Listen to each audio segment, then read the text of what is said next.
Okay, here's the announcement. It's Vader versus Wildthing. Yeah. I just hope we don't have the same thing we had in the first round, where we ended up put together for most of the fight. We ended up just dragging each other around quite... Have you worked out a way to avoid that? Well, the only thing we can really do is just try and go for the more structural parts rather than going for the centre of the bodywork on it. I'm going to drive straight into their disc. Are you?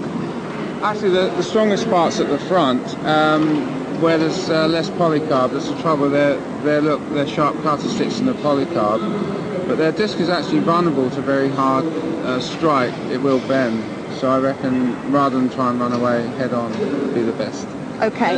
So they're all thinking very carefully at this stage because there's a lot to play for. Craig's joined me up here in the crow's nest. We're pondering about this one. Wildthing, very durable, goes on and on and on with the spinning disc. But then you've got Vader with the vertical spinning disc up against it. It's looked very impressive so far, but then Wildthing beat 259 previously. That was another vertical spinning disc. I'm going to go for the experience here again of Wildthing, because whatever it does, it just seems to go on and on. Well, I'm going to go with you on this one. Wildthing, we saw it in Robot Wars Extreme. It is so durable. It just keeps coming at you and coming at you and coming at you. You think it's beaten, and yet it gets back up and it just comes on. It's got a nice flipper, a nice spinning disc. They're a good team, an experienced team. Vader, not so experienced. Tough robot, but I'm going to go for Wildthing on this one. Anyway, it's the heat final. Let the wars begin.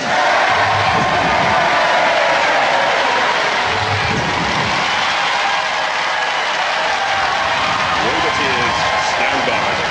So look at the heat finalists, Paul Rose, Simon Latham and Philip Claythorpe with their Vader machine. And Nick and Isabel Adams. Nick at the controls, Isabel at the weaponry of Wildthing.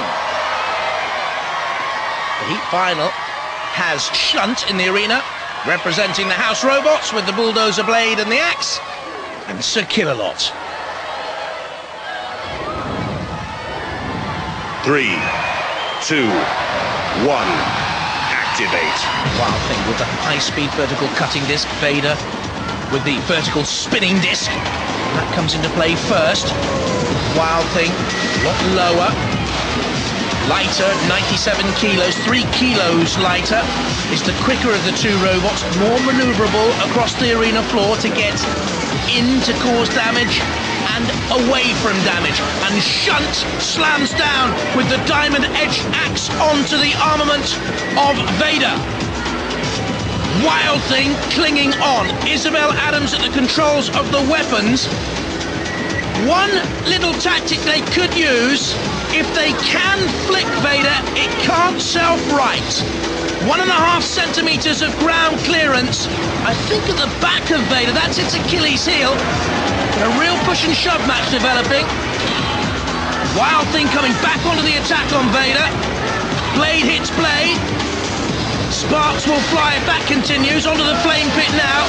Don't forget, the winner of this through to the series semi-final. And already some tough robots have made it there. Pit, pit, pit, I think they're calling. Are they calling flame pit? Wildthing has been there before. Is Vader moving here? I think Vader is in trouble. Wildthing glances, the weaponry is still moving, but there is no forward momentum for Vader, or is there? There's Nick Adams at the control of Wildthing. Vader is going nowhere fast. Wildthing trying to cause damage onto the transparent 8mm polycarbonate sheet armament of Vader. There at the controls, Simon Latham of Vader, the new voice to Robot Wars.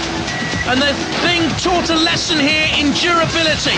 Down comes the axe of Shunt, and that has wedged the Vader weapon. A decisive blow for the house robots. They get the speed up again for the weaponry. But it just stopped them absolutely dead in their tracks. The ref bot comes in. Wildthing has done a lot of good work here, and I think their blade may just have serrated the armament there of Vader. Difficult to see from this angle, but I do think they just got a grip there with a circular saw. Wildthing has taken damage. You can see the scratches. I don't know how superficial they are. Again, Max comes down. Wildthing on top here for me. But it's been a good old battle, hasn't it? Shunt now, pushing Vader. Vader, the meat in the sandwich, not too pleasant a thought. Driven away across the arena floor, onto the floor flipper. You really don't want to do that. Wildthing giving chase. Very experienced. Hypnotist beat them in the semi-finals of Rebel Wars 4. Panic Attack in the semi-finals of Rebel Wars 3. There's the pit. You can hear the release alarm button sounding off. Side by side they dance. Cease is called. It goes to the Robot Wars judges' decision. Lots of pushing and shoving, lots of sticking together. It's too close to call. We're going to have to go to the judges. And while they're making up their minds, let's review the highlights. We wanted destructibility. Boo-hoo. They stuck like glue. But it was a tactical battle. And Wildthing, they were aggressive. They took a little bit of damage there, I think. Only superficial. It wasn't the most controlled driving of Wildthing, but throughout, they were wily. They were pushing Vader with good tactical nous into the CPZs, onto the arena sidewall weaponry, into the house robots, and that could be the most destructive blow of all. Well, the judges have made a decision, and it's unanimous. Based on style, control, damage, and aggression, they've gone for the 9th seed, Wildthing! Nice. For the 9th seats. So no disgrace there. No, and they've never ever been stopped either. No, I mean, they go on and on and on, they do. No, they don't. But you came close to defeating them, I thought. You just kept getting stuck together all the time, though. Why was that? I think it's that their disc just basically gets stuck in our side armour, and once that happens, we haven't got enough traction to try and sort of wrestle ourselves loose. Yeah. It was nice waltz though, wasn't it? It was very. Yeah, it was an elegant dance, actually, wasn't it? Ladies and gentlemen, let's hear it. Team Vader! You seem to lack a killer blow. I mean, how many times have you been to a judge's decision? Virtually everyone, unless they break down, you're right. Yeah. We try and get a killer blow in, but this time they got their weapon stuck into our polycar, we got stuck into theirs. We did a lot of ballet dancing out there. I mean, it's got a good battery in that robot. It does go on and on forever. It does, yeah. And it kind of wears, it's like a war of attrition. It kind of wears other robots down, and it's always going much stronger than the other robot at the end. Yeah, it does keep going at the end. So, yeah, we shall always stand a chance. Let's see if you can reach the end this time, ladies and gentlemen. Let's hear it for Wildthing! Well, if you think our robots can be had by yours, then come and have a go on Robot Wars. Bye-bye.